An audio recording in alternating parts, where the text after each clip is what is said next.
نحمده ونصلي ونسلم على رسوله الكريم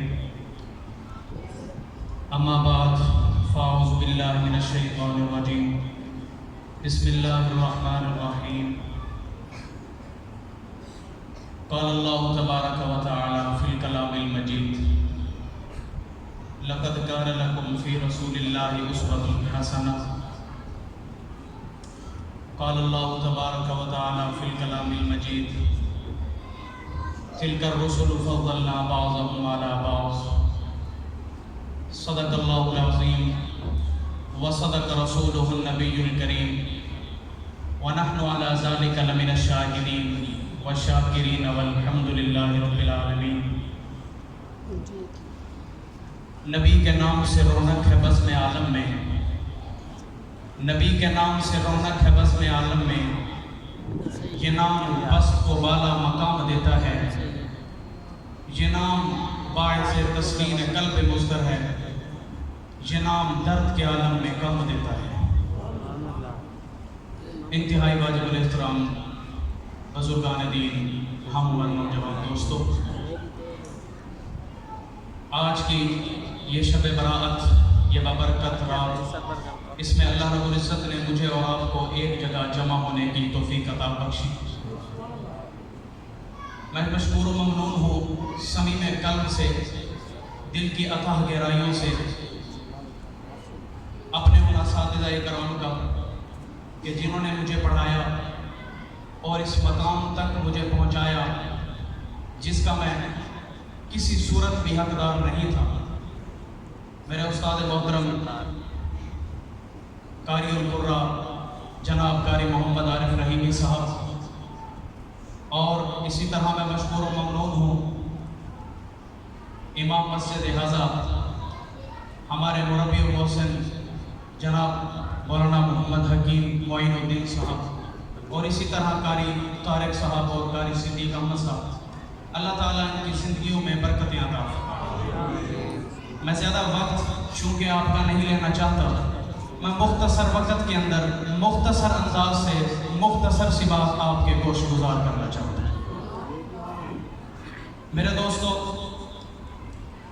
میرا اور آپ کا بلکہ تمام مسلمانوں کا آقا علیہ السلام سے ایک والہانہ تعلق اور محبت ہے، اور یہی تعلق و محبت میری اور آپ کی زندگی کا سر چشمہ ہے۔ میرے دوستو، آج اس بابرکت محفل میں میں آقا علیہ السلام کا تذکرہ کر کے ان کے ان خوشہ چینوں اور عقیدت مندوں میں شامل ہونا چاہتا ہوں، اس لیے کہ میرے اندر تو وہ طاقت کہاں، میرے اندر تو وہ زبان کہاں کہ میں اس عظیم و شان پیغمبر کی سیرت پر مدح سراہی کر سکوں۔ میں اپنے تخیل میں کہتا ہوں کہ میری تو زبان اس قابل نہیں کہ اگر میں 1000 مرتبہ بھی اپنے منہ کو مشک و عنبر کے ساتھ دھو کر اگر اس محمد عربی کا نام لوں تو یہ بھی کمال درجے کی بے ادبی ہے۔ میرے بھائیوں، آج تک ہزاروں کروڑوں افراد نے اس آقا علیہ السلام کی خدمت اقدس میں عقیدت و محبت کے گلدستے پیش کیے ہیں۔ ہزاروں کروڑوں افراد نے اس قافلہ بہاری کے نرم جھونکوں میں آرام کیا ہے۔ بہت بڑی جماعت نے اس کاروان عظیمت کو اپنے قلم سے سلامی پیش کی ہے۔ ایک بہت بڑی جماعت نے چمن کے ذرے ذرے کو ایک جگہ جمع کر کے کتاب زندگی کے اوراقوں کو جمع کیا ہے۔ میرے بھائیوں، بہت بڑے مصنف نے بہت ہزاروں کتابیں لے کر اس عظیم و شان پیغمبر کی سیرت پر مدح سراہی کی ہے۔ ہزارہ کتابیں وجود میں آئیں اور قیامت تک نہ معلوم کتنے خطیب، کتنے ادیب، کتنے واعظ، کتنے شاعر اس عظیم و شان پیغمبر کی مدح سراہی کر کے ان کو عقیدت و محبت کا سلام پیش کرتے رہیں گے۔ میں بھی چاہتا ہوں کہ میرا نام بھی انہی عقیدت مندوں میں شامل ہو جائے، لیکن میرے دوستو، میں حیران ہوں، پریشان ہوں، دل میں خیالات کا ایک سیلاب آتا ہے۔ کہ اس عظیم و شان پیغمبر کی کتاب زندگی کا کون سا ورق کھولوں، چمنستان سیرت کا کون سا گلدستہ پیش کروں، افکار و اعمال کا باب کھولا جائے یا اخلاق و اقدار کا، شجاعت و بہادری کا تذکرہ کیا جائے یا طہارت و پاکیزگی کا، عدل و انصاف کا تذکرہ کیا جائے یا نجی زندگی کا، آپ کا اپنی رعایا پر برداؤ کا تذکرہ کیا جائے یا حقوق پسندی کا، آپ کا اپنے دشمنوں کے ساتھ مخالفین کے ساتھ برداؤ پر تذکرہ کیا جائے یا آپ کے دوست و احباب کے تعلقات کا جائزہ لیا جائے، آپ کی سیرت ہما جہت مجھے دکھائی دیتی ہے، کمالات کا کوئی بھی پہلو پیاسا نہیں، کمالات کا کوئی بھی پہلو تشنع نہیں، تمام شعبہ جات میں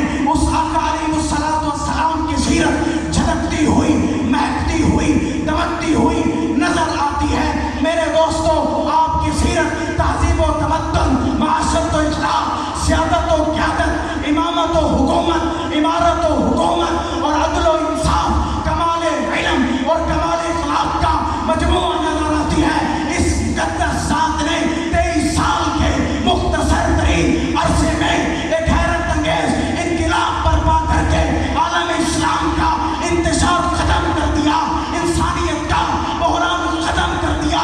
آپ کی زندگی بیک وقت ایک حاکم، ایک امیر، ایک معلم، ایک افسر، دائی، جج، وکیل، مزدور، تاجر، باپ، بیٹا، شوہر کی زندگی کا مجموعہ نظر آتی ہے۔ تو پھر میرے جیسا ایک ادنا سا طالب علم، طفل مکتب، اس پیغمبر کی مدح سراہی کیا بیان کرے جس کے لیے تو وہ شاعر جس نے 40,000 اشعار نبی کی سیرت پر لکھے، پھر آخر میں اعتراف شکست کرتے ہوئے کہتا ہے، آقا میں تو تھک چکا، آقا میں تو مٹ چکا، میرے قلم کی جنبش جواب دے چکی، میری قلم کی سیاہی خشک ہو چکی۔ آخر میں کہتا ہے، آقا تھکی ہے فکر رسا، مدح باقی ہے، قلم ہے آب لگا، مدح باقی ہے، ورق تمام ہوا، مدح باقی ہے، تمام عمر لکھا، مدح باقی۔ نعرہ تکبیر، شان رسالت، شان مصطفیٰ۔ میرے دوستو، مہمان آ چکے ہیں، میں انہی کی اجازت سے صرف ایک دو باتوں کر کے میں انشاءاللہ اجازت چاہوں گا۔ میرے دوستو، اللہ رب العزت نے میرے اور آپ کے پیغمبر کو ایسا مقام دیا، ایسی شان دی کہ ایسا مقام اور شان کسی بھی پیغمبر کو نہیں ملا۔ میں دو مقام جو آقا علیہ الصلوۃ والسلام کو میرے اور آپ کے خدا نے دیے ہیں، دو میں آپ کے سامنے رکھنا چاہتا ہوں کہ پہلا، اللہ رب العزت نے میرے اور آپ کے نبی کو امام الانبیاء بنایا، نبی الانبیاء بنایا۔ دوسرا مقام یہ دیا کہ اللہ نے میرے اور آپ کے نبی کو خاتم الانبیاء بنایا۔ انہی دو جملوں پہ میں بات کر کے انشاءاللہ اجازت چاہوں گا کہ نبی الانبیاء، توجہ ہے محباب کی، توجہ کا ثبوت دیجئے۔ جیسے مولانا یعقوب صاحب فرما رہے تھے کہ ملتا اسی کو ہے جو طلب کرنے کے لیے آئے۔ یہاں اگر کچھ طلب کرنے کے لیے آئے ہو تو آپ کی توجہ میں پوری چاہتا ہوں۔ نبی الانبیاء، یہاں دو لفظ ہیں، ایک ہے نبی، دوسرا ہے نبی الانبیاء۔ کہ نبی کسے کہتے ہیں اور نبی الانبیاء کسے کہتے ہیں؟ میرے دوستو، جو اللہ سے فیض لے کر امت کو دے اسے نبی کہتے ہیں، اور جو اللہ سے فیض لے کر نبیوں کو دے اسے نبی الانبیاء کہتے ہیں۔ اور جس کی وجہ سے امت کو ثواب ملے اسے نبی کہتے ہیں، اور جس کی وجہ سے نبیوں کو بھی ثواب ملے اسے نبی الانبیاء کہتے ہیں۔ میں اس سے بڑھ کر کہوں گا، جس کا کلمہ امتی پڑھے اسے نبی کہتے ہیں، اور جس کا کلمہ بھی نبی پڑھے اسے نبی الانبیاء کہتے ہیں۔ میرے دوستو، جناب آدم نے اللہ سے 40 سال تک رو رو کر، گڑ گڑا کر اللہ سے دعائیں کی، التجائیں کی، درخواستیں کی۔ اللہ نے ان کے 40 سال کی